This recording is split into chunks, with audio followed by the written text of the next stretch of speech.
বাংলাদেশের সংবিধান অনুযায়ী তিনি যখন আক্রোশের সাথে কোনো সিদ্ধান্ত দেন তখন কি তিনি আর প্রধানমন্ত্রী থাকার যোগ্যতা রাখেন কিনা?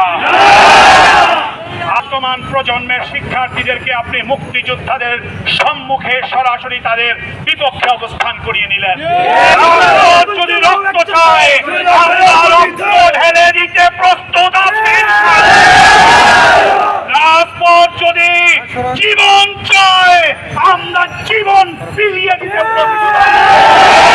আমাদের ভবিষ্যৎ প্রজন্মকে আপনাদের মতো স্বৈরাচারদের হাতে আমরা এভাবে ছেড়ে দিতে পারি।